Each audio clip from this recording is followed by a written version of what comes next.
کومې دی خو راسه یو نفر دی راسه څومره حاصلات یې وکړو ورور 14,000 روپۍ خرڅ کړی دی دوستانو ځوانان لګیا دي د خټکو په پالیس کې دا خټکی دې ماته راکړو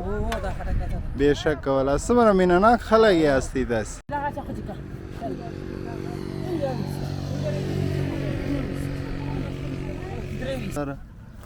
خټکو لږ عکاسي به وکړو صاحبه اوس